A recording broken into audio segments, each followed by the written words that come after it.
Hello, everyone, and welcome to the Geostrategic Podcast. Thank you for watching or listening to the podcast. For 80 years, the German giant stayed in the shadows. But today, the silence is officially over.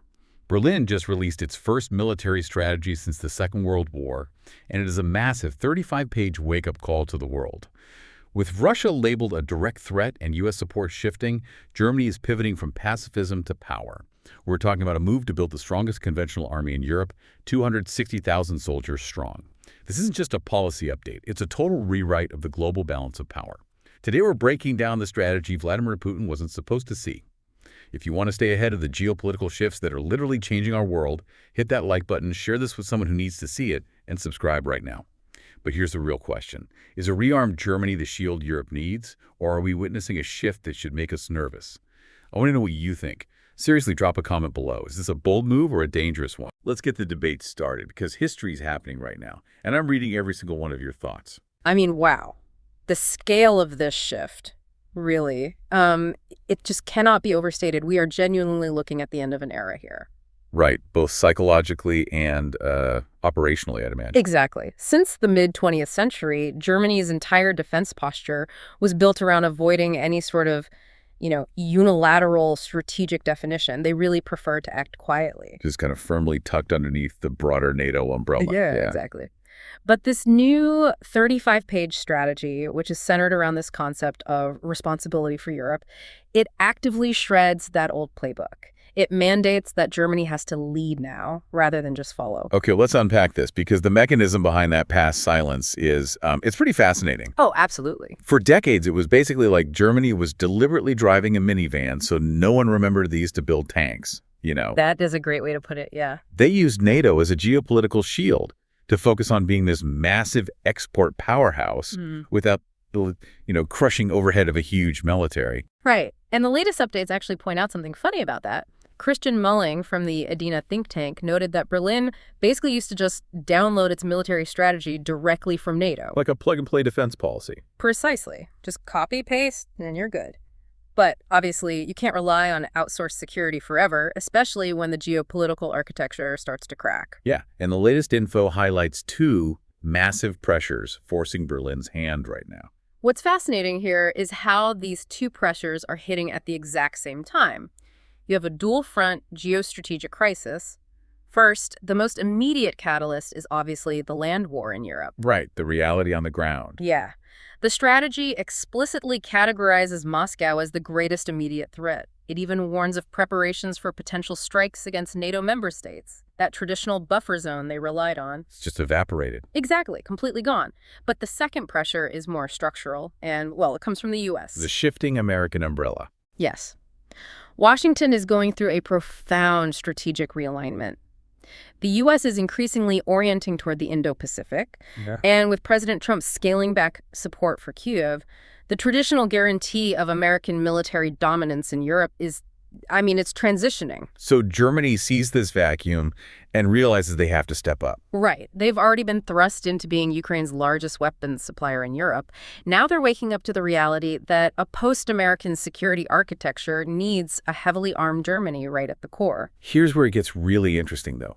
Let's talk about the physical reality of building that core. The numbers. The numbers, exactly. The latest news talks about growing the professional army from 185,000 to 260,000 soldiers, plus doubling the active reservists to around 200,000. It's a massive jump. Huge. And what's wild is the secrecy of it all.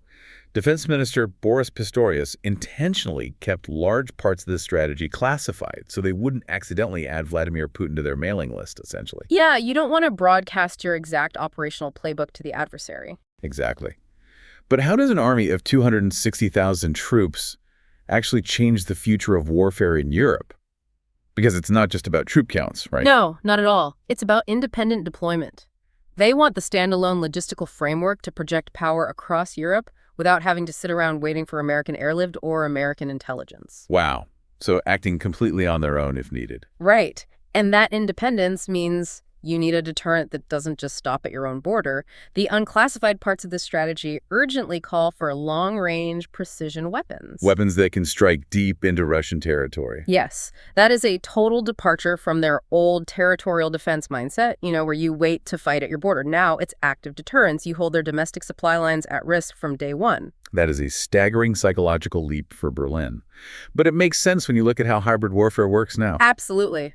The strategy places a huge emphasis on hybrid threats. Because we aren't just talking about artillery ranges anymore. The latest updates show adversaries targeting civilian infrastructure.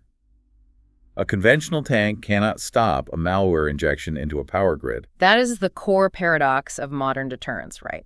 And the strategy tackles it by demanding a whole-of-government approach. The military knows it can't operate in a vacuum anymore. So they have to blur the lines between military and civilian. Exactly. Erasing the boundaries between military command, civilian intelligence, and private sector infrastructure operators. They're mandating the rapid adoption of AI and autonomous weapons to monitor these decentralized threats in real time. So if there's a cyber attack on a municipal grid in Munich, or someone sabotaging Baltic Sea data cables, the military cyber divisions are now fully expected to integrate with civilian defenses to neutralize it. It's all connected. So what does this all mean? I mean, it's a fascinating ambition on paper, but can they actually pull it off? That is the million-dollar question. Because there's a massive contradiction in the latest info. Even their coalition partners, like Thomas Erndl, are publicly telling Pistorius to pick up the pace. Yeah, the internal friction is real. And the Adina think tank pointed out that this strategy completely lacks an industrial plan. I mean, building a 21st century military without an industrial strategy is like buying a fleet of Ferraris without building any gas stations. It's astounding, honestly. Right. You can have 250,000 troops, but without factories churning out artillery or missiles, aren't they just building a paper tiger? Doesn't the whole system just collapse? This raises an important question, and the critique from Adina is entirely valid. Modern conflicts, as we're seeing in Ukraine and Iran, are ultimately wars of attrition. Exactly, won by the stamina of the industrial base. Yes, and we know why that stamina is missing here. It's the notorious German bureaucracy. Their procurement office is legendary for its inefficiency. Oh, I've seen the reports. It takes thousands of pages of documents just to buy standard issue helmets. Right, so how do you pioneer AI integration when you can't even get past the bottleneck to open a new artillery factory? It's a huge vulnerability. So is the whole document just empty promises then? Well, no, we shouldn't dismiss it entirely. The geostrategic reality is that legal and psychological frameworks have to precede physical factories. Oh, I see. Meaning you can't authorize a wartime supply chain without officially defining the threat level first. Precisely. In a democratic system with Germany's specific history, crossing that psychological Rubicon is the mandatory first step. By naming the threat and demanding independent readiness, they are laying down the necessary legal groundwork.